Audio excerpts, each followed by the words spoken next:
Sam.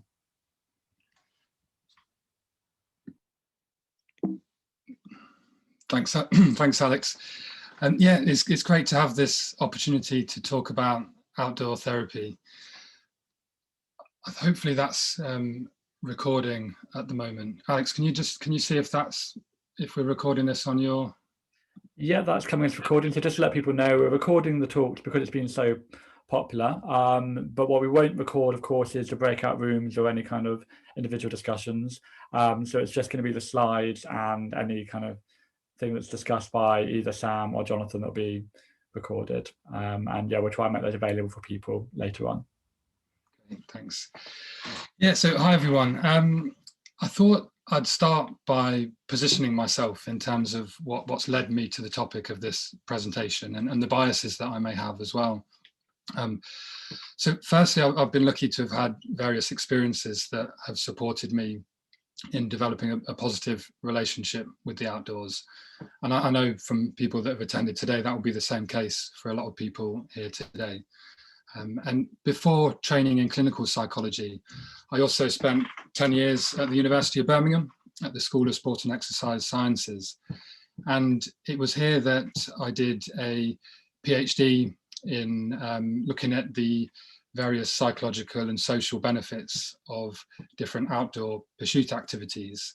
And this was followed by a postdoc in youth homelessness, which also involved looking at various different contexts for offering psychological support. So whilst I try and maintain a critical stance, I think these prior experiences will have influenced the way that I approach clinical psychology and the way that I approach the research that I'll be showing in this presentation. So with that in mind, in terms of an overview, I thought I'd start with looking at some empirical grounding for outdoor therapy. And so this will involve drawing from related literature in environmental psychology, some from movement science, and also a bit from nature restoration. And then this will move on to looking at some of our own research here at the University of Leicester, which has included a literature review on outdoor talking therapy, and also a recent study looking into some organizational perspectives in outdoor talking therapy in the field of clinical psychology. So I'll be drawing at times on clinical psychology, but my hope is that these points will also be relevant across the different professions that we have here with us today. And I'll also put a link to these slides within the chat as well.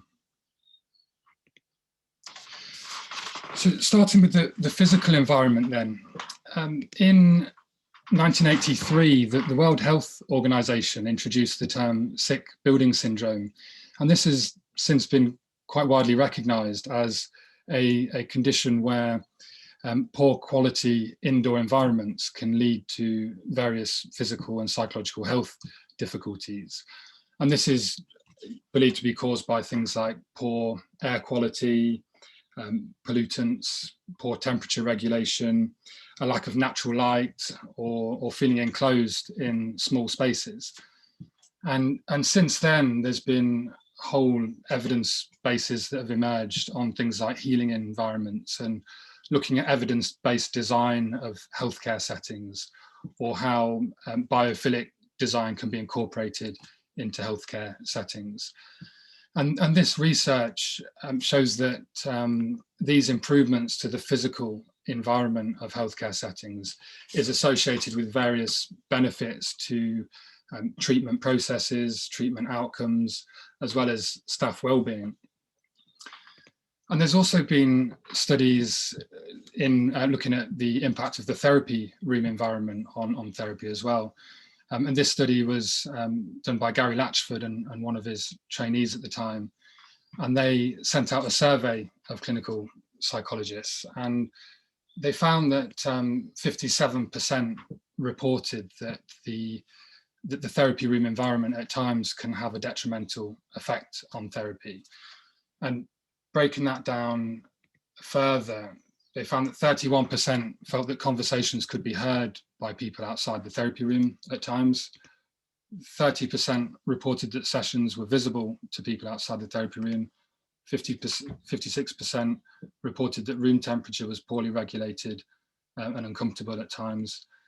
And 36% reported a lack of wheelchair access. I mean, there was other statistics in this article, but I think what was interesting for me was that a lot of the common concerns for outdoor therapy seem to be evident at times within the indoor therapy room. So this, I think, suggests that we can't assume that for everybody, the indoor therapy room is going to feel a safer, a more comfortable and more accessible environment for therapy. And since that study, there's now been 3 separate literature reviews looking specifically at the impact of the physical environment on therapy. And these have concluded by saying that a person and their environment shape each other and constitute a whole, and that environmental features may affect clinical practice. And these were looking at environmental features as in things like the furnishing of a room, artwork, natural light, access to windows, the type of seating, acoustics. And it was suggested that all these types of features collectively have an influence on a whole range of things like engagement with therapy, openness, mood, feelings of hope, creativity, security, even the therapeutic relationship and therapeutic outcomes at times. So I'll move on now to some studies on movement science. And the first of these studies I wanted to show you was a study that was conducted at Liverpool John Moore University. And what they did in this study, they recruited a sample of office workers, and they put them through 3 different conditions. So in condition A, they just asked them to go about their usual working habits. They would ask them to just remain seated at their desk, working as normal, and monitor them over a 4-hour period. In condition B, they asked them to every half an hour take a short 2-minute light walking break. And in condition C, they got them to take an 8-minute light walking break every 2 hours. And whilst they were observing these participants, they had them linked up to a transcranial Doppler that was measuring their cerebral blood flow responsible for their cognitions. And what they found was that those in the uninterrupted sitting condition, their cerebral blood flow gradually decreased over the 4-hour period, which was associated with a decline in their cognitions. Whereas in the condition where they had frequent walking breaks, they found that this counteracted the decline and maintained their cerebral blood flow. So obviously this isn't a therapy study, but it did make me question the impact of prolonged sitting in therapy, both the impact this might have on a therapist, and also the client as well.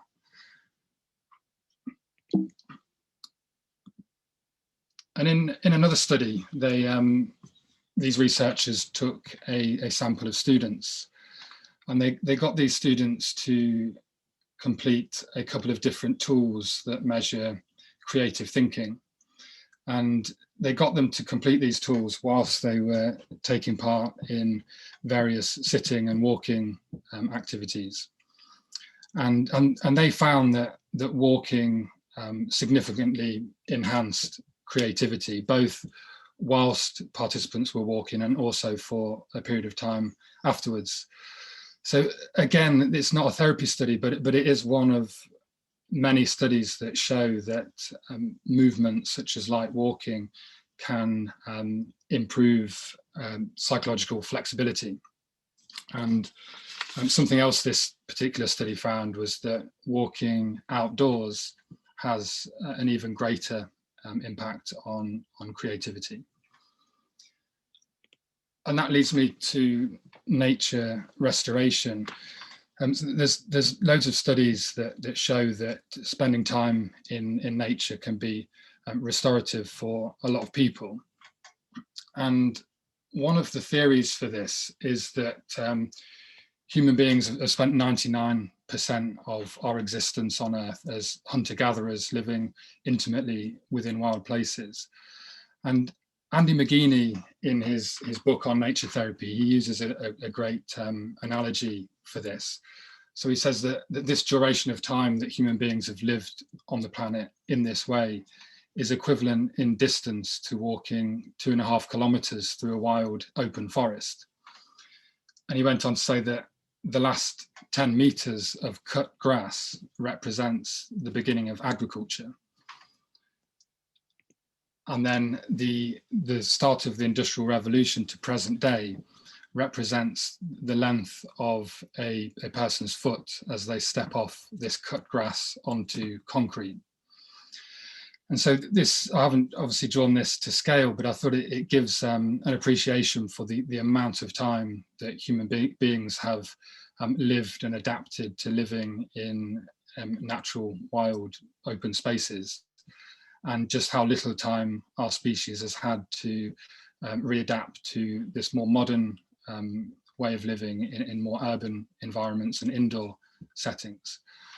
And it's for these reasons that psychoevolutionary theories such as biophilia and attention restoration theory argue that it's this modern day detachment from nature that's responsible for, in part, for some of the psychological distress that we see in people.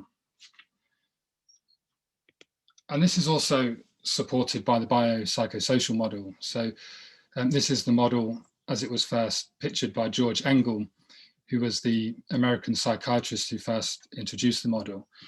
And he described how human beings operate within these various interrelated systems. And he put the biosphere on the outside edge there and described that as a person's relationship with the natural world.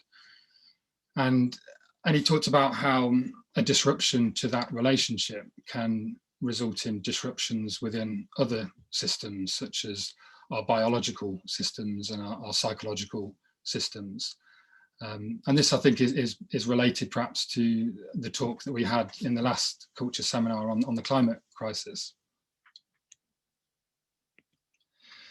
And these ideas have been supported by a whole load of research. There's loads of previous systematic reviews that have clearly demonstrated that a person's relationship with the outdoor world and supporting that relationship can have various psychological, physiological, and social benefits.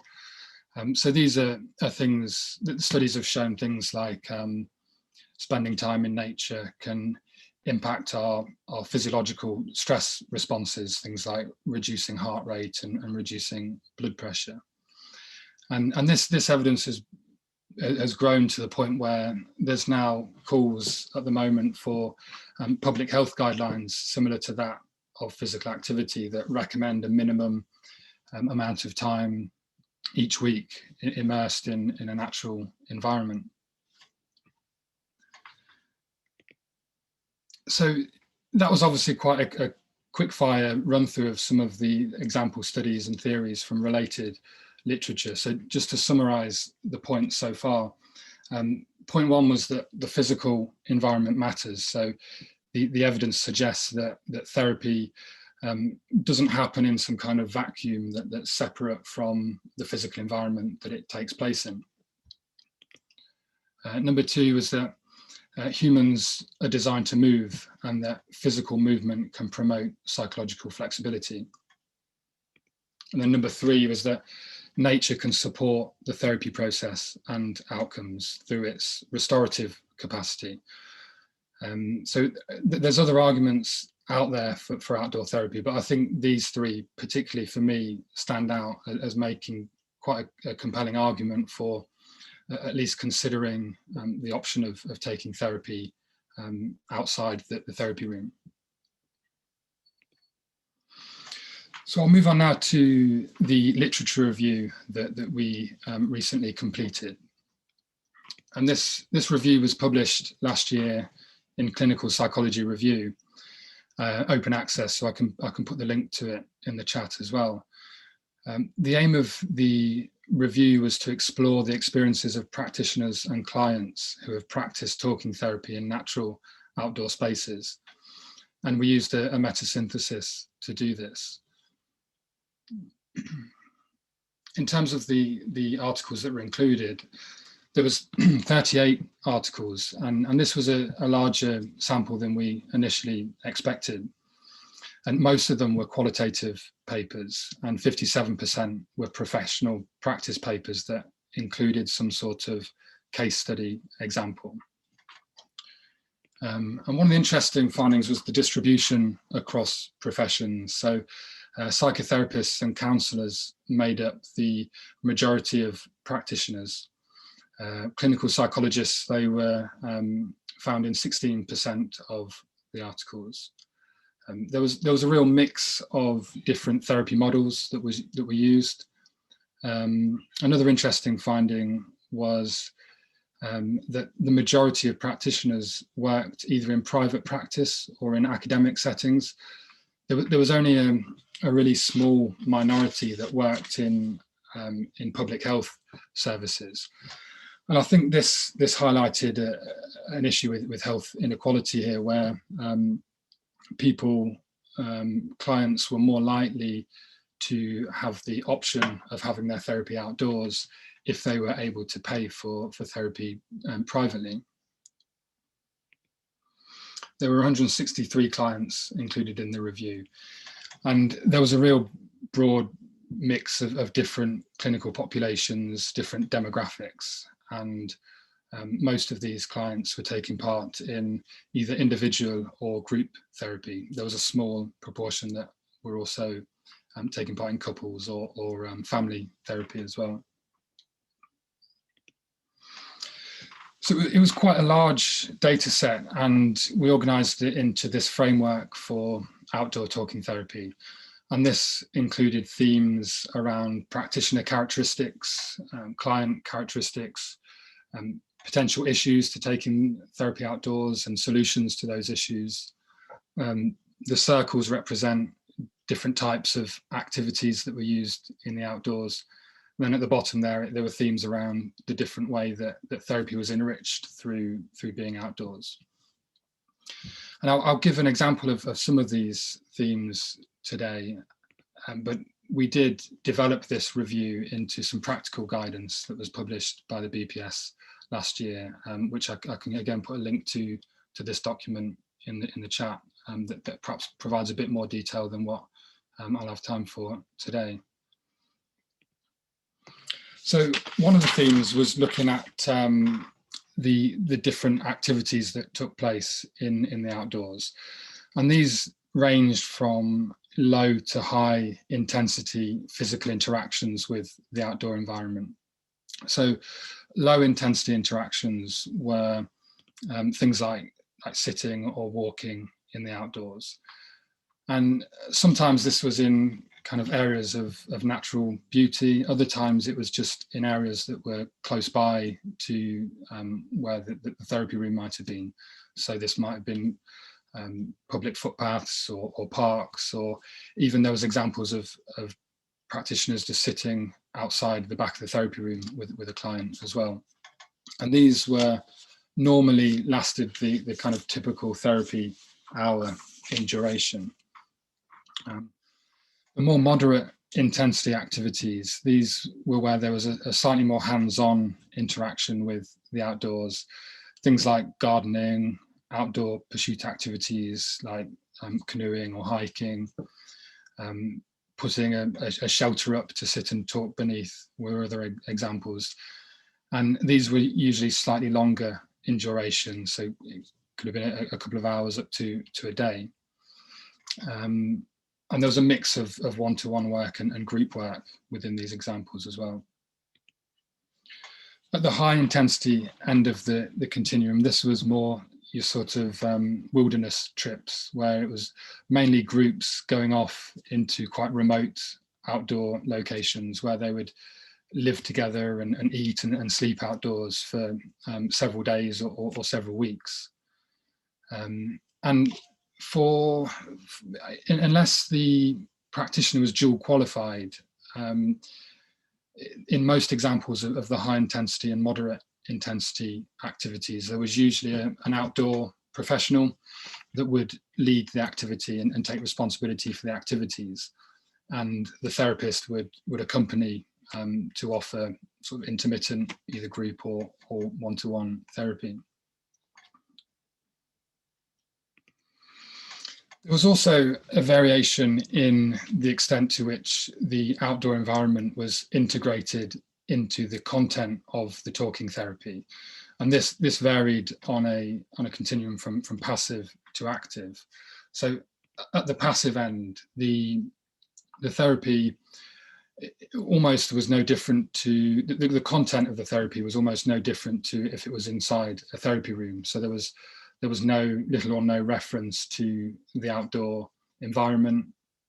And so the outdoors almost provided a kind of passive container for the therapy. Whereas moving along the continuum a bit, there were examples of things like metaphors or stabilization exercises that were used that helped to draw more links to the surrounding environment into the therapy. And then at the active end, this was where outdoor activities were used alongside approaches such as psychoanalyzing a client's behavior when interacting with the outdoors, or using activities in the outdoors to build relationships between people and place, or using role play or modeling, or using experiences and accomplishments in the outdoors to help build new narratives as well was another example. I thought I'd share one of the themes that came under client characteristics. So a lot of the clients reported having a discomfort with conventional indoor therapy. And there's some example quotes here taken from the papers. To summarize these, the clients tended to report things like feeling like conventional indoor therapy felt too formal or too pressurized or too clinical. Some of them talked about feeling trapped inside a therapy room when wanting to talk about certain experiences. Or as it shows in the first quote there, some people said that it didn't seem to fit their stage of development, being inside a therapy room kind of face to face.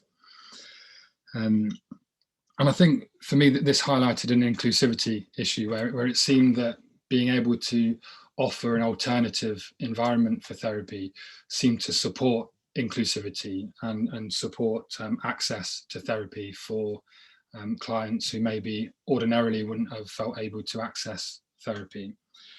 And I think this is where outdoor therapy has a lot in common with some community psychology approaches and assertive outreach work as well, in that it's meeting clients where they're at a bit more, rather than expecting clients to fit a pre-existing mold of what therapy should look like.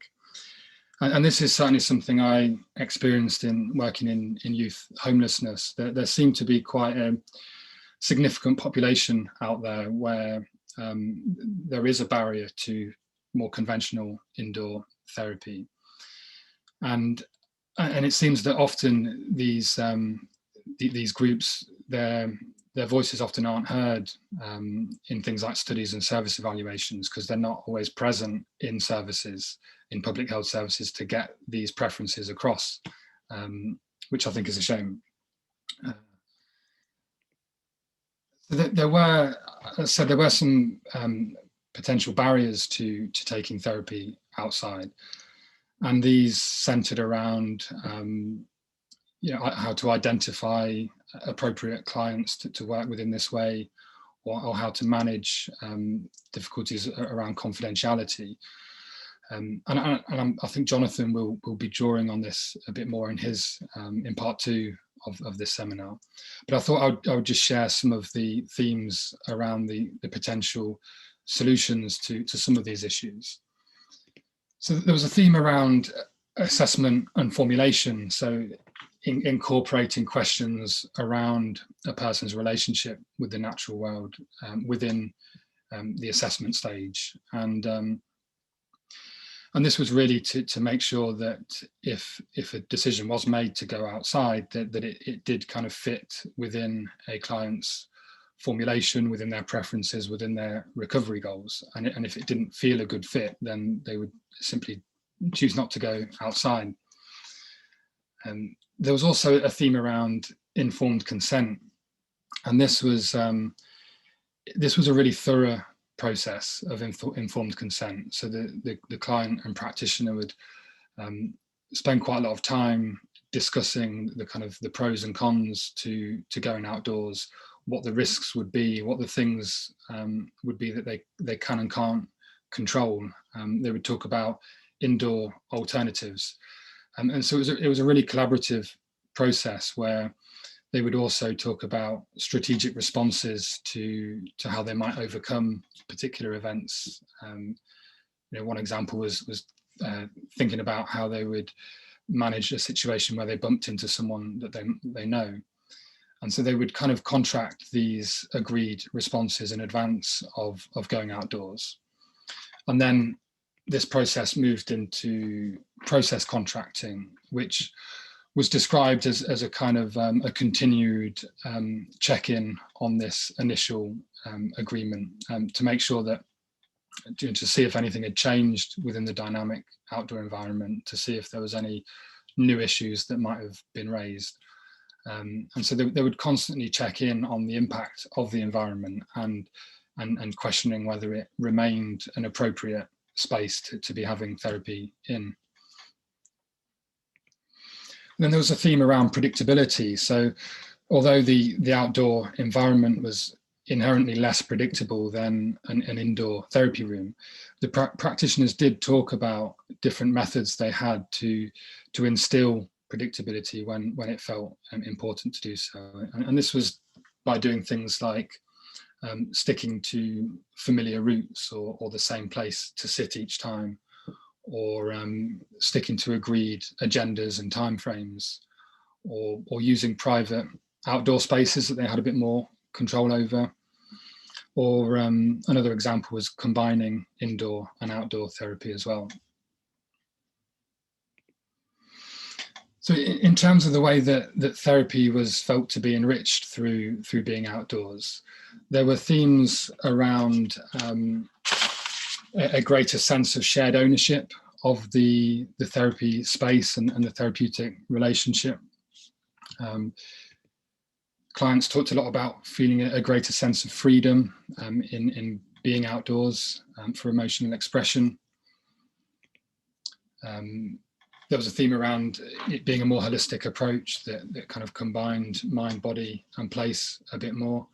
And I think this quote here as well, it links back to what I was saying earlier from the movement science, that sometimes feeling psychologically stuck, being outdoors and walking and moving, being in motion actually helped with that psychological flexibility. There was also a theme around interconnectedness with the natural world that came about through having therapy outdoors.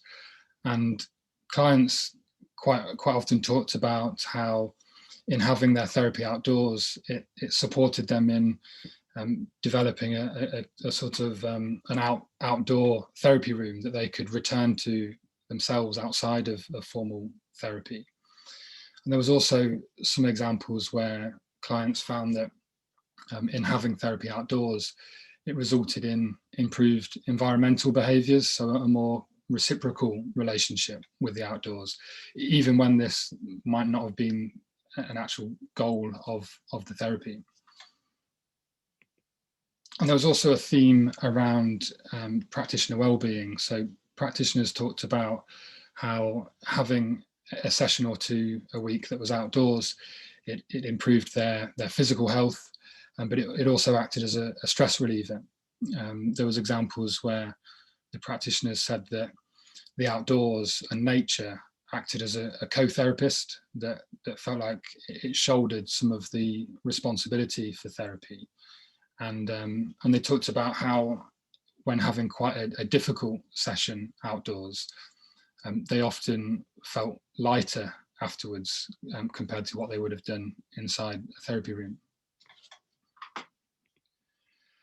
I thought I'd also share finally that this theme on organisational culture, because for a lot of practitioners, they felt that they actually didn't always have a choice on the location of therapy, depending on where they were working. And for some of them, they described this as a reason why they felt pushed into working in private practice, because it gave them more flexibility.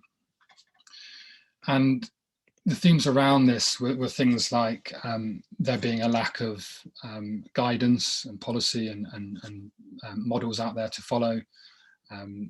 People talked about how they found they were often having to convince everyone that it was an okay way to work.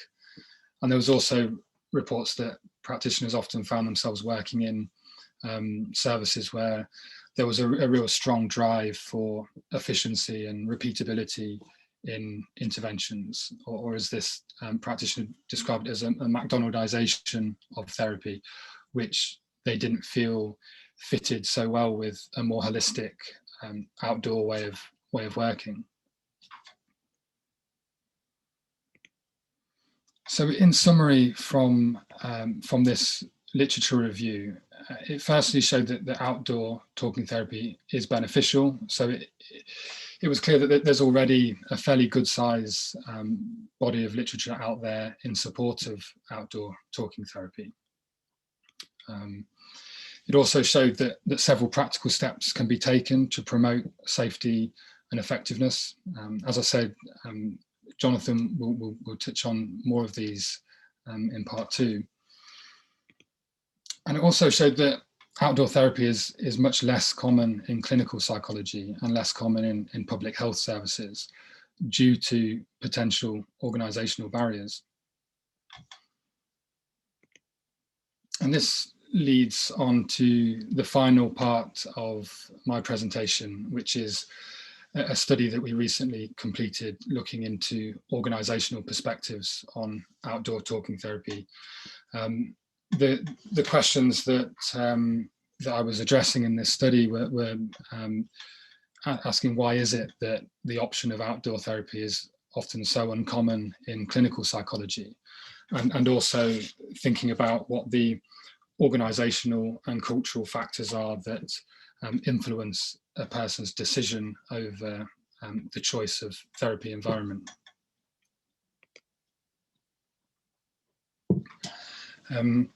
So for this study, I spent the last 9 months recruiting leaders in clinical psychology. And this included people who are heads of services, also people that are directors of some of our training courses in clinical psychology, people who are in president or chair positions within some of our professional bodies, and also some of those who have developed some of the models that we use in therapy. And so analysis and data collection ran concurrently over the last 9 months using a constructivist grounded theory approach. And in using grounded theory, this enabled other models and frameworks to be incorporated into the data. And one of the frameworks that I drew from most was Barry Mason's model of safe uncertainty. And for those that haven't seen this model before, it essentially refers to the stance taken towards a client's presenting difficulties. And Barry Mason argued that a position of safe uncertainty was the optimal stance to take, which was described as where the therapy is guided by a particular model or hypothesis that gives it some structure and an element of safety. but where the practitioner also remains open to alternative hypotheses and alternative explanations. So that's the uncertainty part. And Barry Mason also described this position as having authoritative doubt, or viewing everything in a state of flow, maintaining exploration and curiosity towards new positions, or having a position of irreverence. And this is in comparison to a position of more safe certainty, which was kind of likened to taking on a more sort of expert position.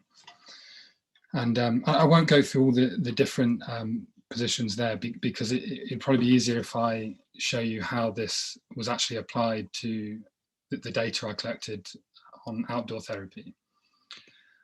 So in a way, this whole presentation has kind of led up to this framework on this slide, because although I've been making an argument for the benefits of outdoor therapy, it's not because I necessarily think that outdoor therapy is better than indoor therapy. It's more because the data suggests that taking a position of safe uncertainty may be beneficial when thinking about the choice of therapy environment. So I called this environmental safe uncertainty, which was defined as a position of openness to the possibility of other environments being more conducive to therapy. So this might, drawing from what I said earlier, this might involve kind of thinking about the impact of the physical environment on therapy, thinking about whether it might be useful to bring in some movement, or to be outside, or to incorporate nature, or maybe choosing to remain in the therapy room.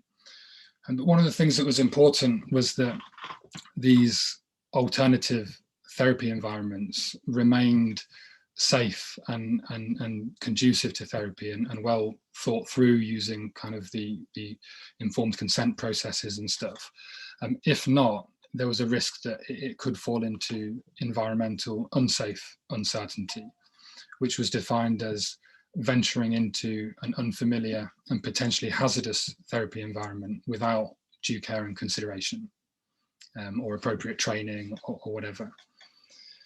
In contrast, environmental safe certainty was defined as being fixed on an environment without considering the benefits of alternative environments. So this might be, for example, having the belief that therapy is best indoors and should only ever be indoors, and therefore only offering therapy indoors, without even considering alternatives like digital therapy, or being outdoors. Or on the flip side, it could be having a belief that outdoors is the best environment for therapy, and therapy should only ever be outdoors, and only offering that to clients.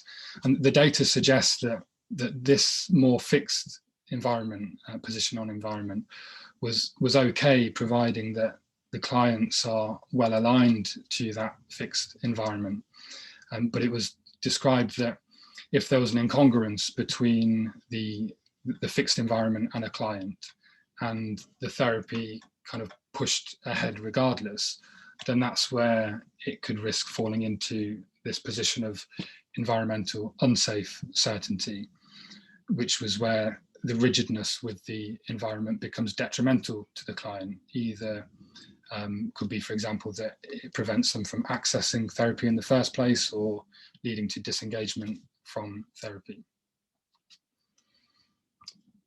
The themes that came out of this study, I organized them into organizational factors that either supported a practitioner to maintain this position of environmental safe uncertainty, or pushed a practitioner into a position of more environmental safe certainty. So I'll give some examples of some of these themes in the remaining time I've got.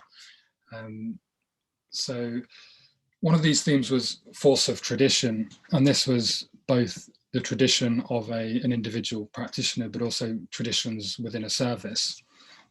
And I'll read through what this participant said. They said that you are constantly working with the assumption that what we do is safe and good. And therefore, everything that you're trying to change people to, you've got to prove overwhelmingly that it's somehow significantly amazing.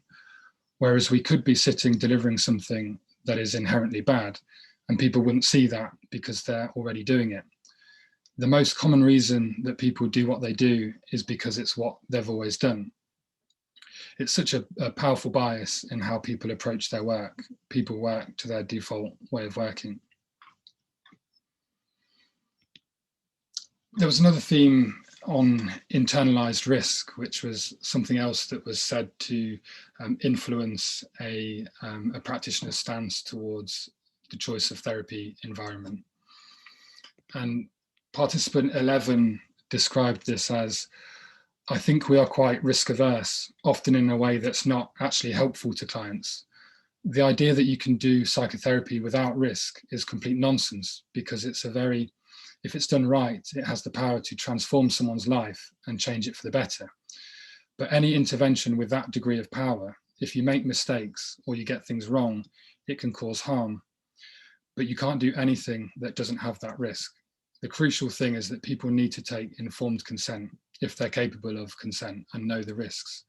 But a lot of practitioners internalize the barriers, and they imagine that, oh no, they wouldn't like that, I better not do that. So they become their own policeman and have this internal finger wagging. Oh, you mustn't, no, it could go horribly wrong. What if something happened?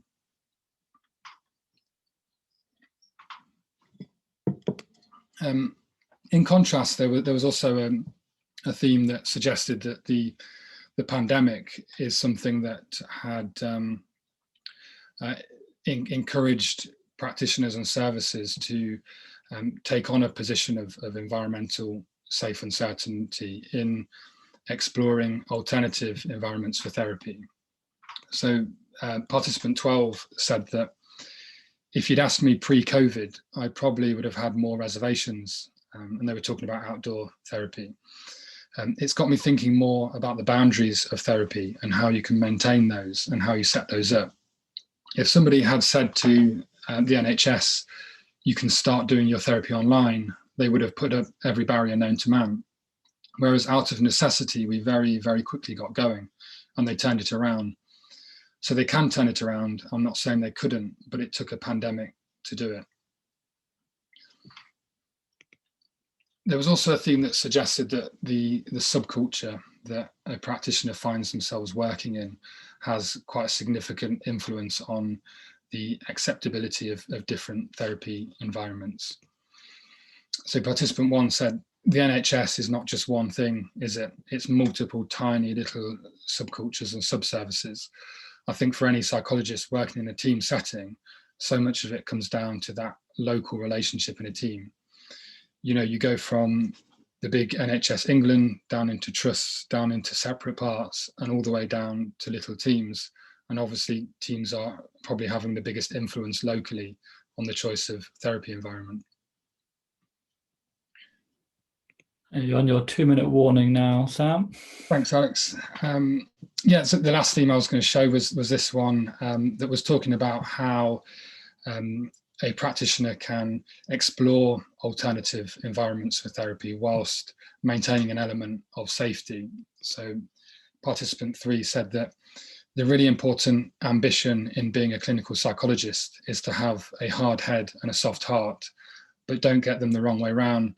What that means is you have compassion and an ability to reflect and think about what's going to help the person you're working with, but you don't give up your critical faculties. So if you follow that through, it means that you're confident enough to leave the consulting room if you're keeping a critical eye on whether it's going to work and whether the client is responding and wants to do it. So yeah, just to finish up with some final take-home messages. So the body of research that I've shown suggests that a fully person-centered approach to therapy includes considerations regarding the physical environment. And this might include stepping into a position of environmental safe uncertainty. And number 2 was that the definition for evidence-based practice could be a useful way of thinking about this way of working. So this was defined by the APA as the integration of best available research with clinical expertise in the context of patient characteristics, culture, and preferences.